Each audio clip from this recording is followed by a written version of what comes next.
We haven't seen this asshole in a while. Now, I know I'm not going to do this full clip because it's a fucking half hour. Okay, talk about dodging by overtness. This is, and for those of you who don't know, this is rusty trombone. By the way, I don't know. I think technically this is. You want to see something that's really weird, odd to bring up? Well, I'm not going to. He has more sexual assault cases in court right now than he does. Than Trump does. Yeah. Do you know what kind of an asshole you have to be?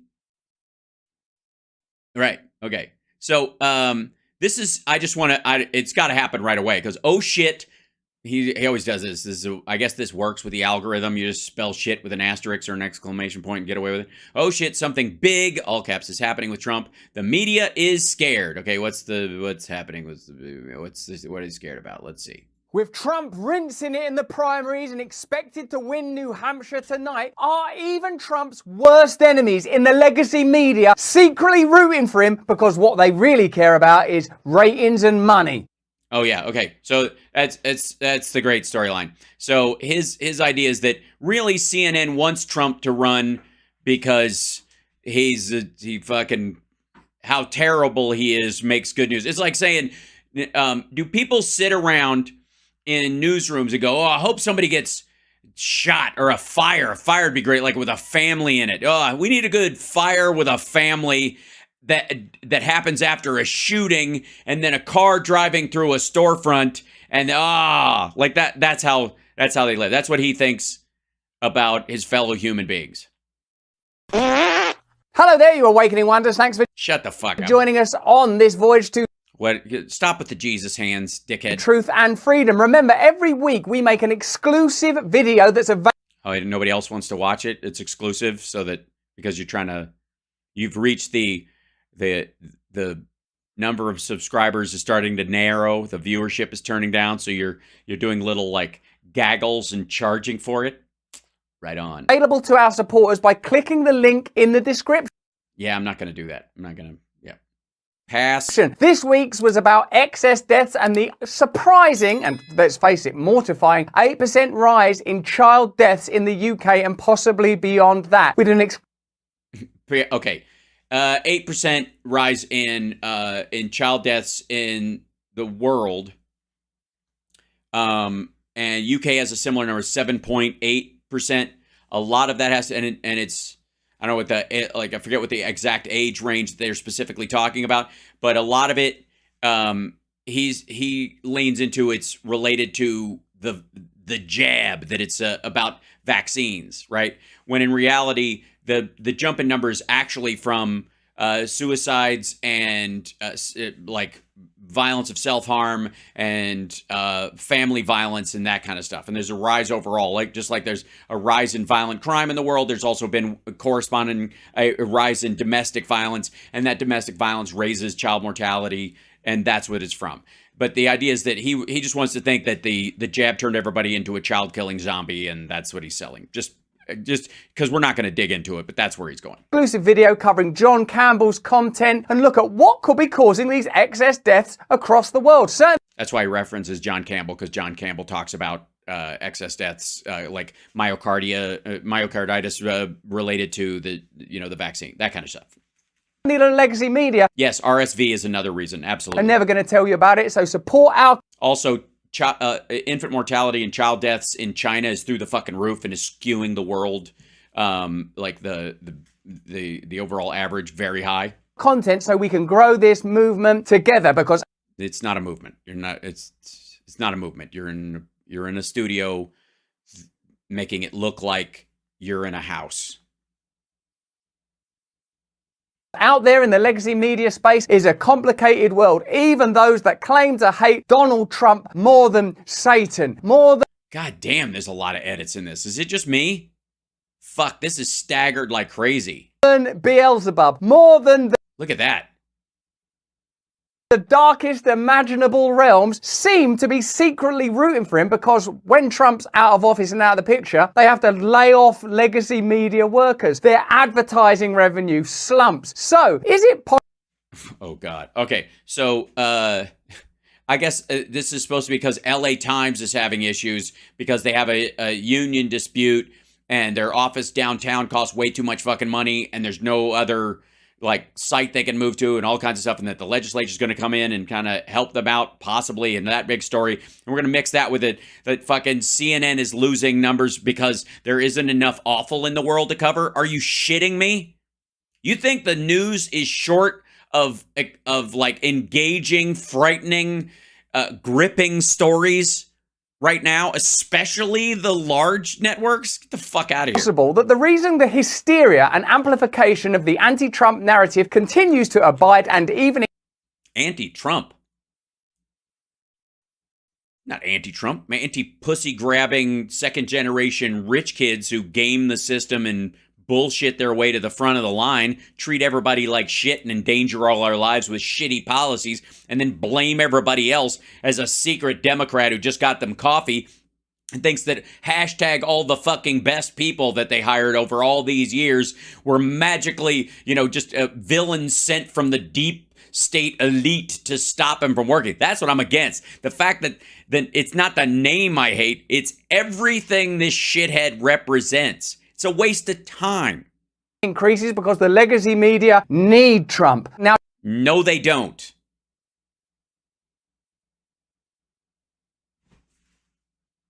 Do you think if the O.J. Simpson trial was on, do you think they diverted to Donald Trump during that time, or that the ratings around that, where people were literally watching like legal proceedings every fucking day, sometimes all day, like the productivity drop around the fucking OJ trial was enormous. You think they would have skipped over like, oh, what does Donald Trump think about that? Let's just bring him on and let him do fucking commentary. Nobody cares about him as a person. It's fucking boring.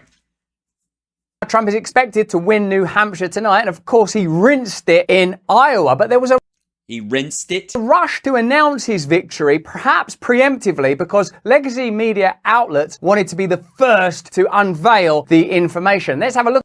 No. Oh, good Lord. No, they weren't unveiling it. It was obvious. They could tell by the people entering the rooms who was showing up, how many people were available. There's a finite number of human beings. It's a fucking caucus. They're sitting right there. They didn't rush the fucking vote in New Hampshire. That lasted like a normal fucking vote. They counted it later. They electronically tallied it. And you'll notice that Donald Trump is not bitching in any way about machines tallying votes and how you can't trust the election and all that kind of shit. I'm sure there's some amongst him that thinks that the margin was narrowed, right, during the New Hampshire vote, and that's what he's, there's obviously some rigging going on or some shit, but it's not because dead people voted or votes were faked or fake ballots came in or any of that horse shit, or that the computers fucking bounced votes off the moon and they went to Spain where Chinese sweatshop workers smeared them with panda cum and then rolled them up and shot them like votes like spitballs across the sea. I don't know. I didn't really read the paper on how they managed to do it, but anyways, the point is, they knew, but they could look at the room. It was a caucus. You fucking idiot. There's some legacy media reporting around Trump and see if we can see whether hypocrisy emerges. Well, we don't know the number yet. Julie Fine, thank you so much, but the Associated Press has officially called it Donald Trump wins the Iowa Republican caucuses. That is 32 minutes after they began. We have this race called, at least in terms of number one. There's a reason the news looks how it does. There's a reason it's often a male and a female in suits in front of important... As opposed to just one male telling everybody how they should fucking live. What's the gripe here? That women are included? Or that men and women work side by side as equals? Is that the fucking hill you're going to die on, you tit? And again, you could tell by looking in the rooms of the caucuses. People were gathered together. It wasn't a secret ballot. Institutional buildings. It's in order to suggest that the news is something other than a television. Okay, asshole. Were they wrong? Were they wrong? Were they wrong? Don't ask like it's fucking Dewey defeats Truman or some shit like that. It was a clear and decisive victory in the caucuses because it's a bully fest. That's how they work. They knew fucking Ted Cruz was going to win early too. They just didn't announce it because everybody else had a little bit more of a shot. Program. But it is editorialized. That means they select information to amplify. Really? Well, so glad you don't do that, Rusty. They select information to ignore and significant. Really? When did that happen? Yeah. You would never do anything even remotely like that, would you, Russell? No, you don't cherry pick lines out of articles and half-ass read the background information. Significantly, they are funded by their partners in marketing. In this case, funded by their partners in marketing. This is where we have to have a lecture about how there's more advertisers than there is space.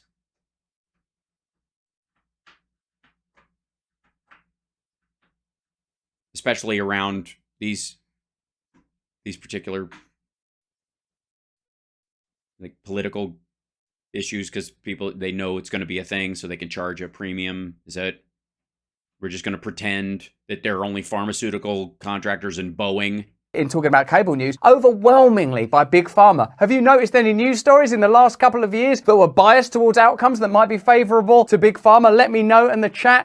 Oh, fuck off. All right. This is just anti-vax shit. He's just planning his flag in the stupid fucking anti-vax corner, because that's a guaranteed win. Like, they'll never leave you. If there's one thing you can learn from the Donald Trump crowd, and the deep abiding followers like Roseanne Barr, for example, those fuckers will never leave him for this idea that he's deep, in the recesses of his mind or in secret, he's anti-vaccine, he's anti-vax, and they could count on him to be anti-vax. And so as long as he's that, it's everything they think about, like the pharmaceutical companies buy ads on the news, and so therefore the news will never talk about anything that goes wrong with a pharmaceutical product, which is just fucking stupid. It happens all the time.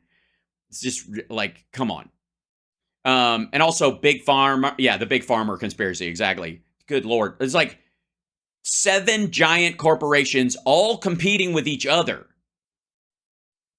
So, but in the one area of like killing off the world, they're all on the same team. Everybody that works for them, all the scientists, all the lab techs, all the fucking testing people and the focus groups, all the marketing people, all the fucking executives, the fucking accountants, everybody who works at a pharmaceutical company, they are trying to win and beat. Moderna's fighting Pfizer and Pfizer's beating AstraZeneca, and they're all fighting on a surface level. But below the surface, they're all coordinating a depopulation scheme to wipe us the fuck out. Like the fucking, how stacked in the corner of stupid are these motherfuckers?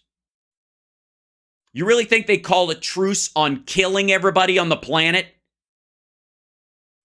I'm serious. It's not even that they are just trying to the old adage, which was they have a cure, but they won't release it because they can make more money on people being sick. Now, that might be true if there was a big pharma. If there was a big pharma, if there's one big organization that ran it all and nobody had an option. Like, I don't know, Stalinist Russia, for example. But if that would be a possibility. But if you have multiple organizations, what is to be gained? What do you think? They're going to run out of diseases that could possibly kill human beings? And if one company had a cure for fucking cancer and they could just dust off cancer tomorrow, what do you think that does to their bottom line for fucking ever? They could literally afford to give it away for free for the boost in how much they could charge for every other, fucking sideline illness that, believe me, the company that cures cancer is going to sell the most cold medicine. Period. Forever. Right? This is like talk that goes back to like talking about the big three. Like there's only fucking 3 car companies in the world. That until, that they had a spark plug that lasts forever. And they won't do it because they make so much money off of fucking spark plugs. And you're like, bullshit.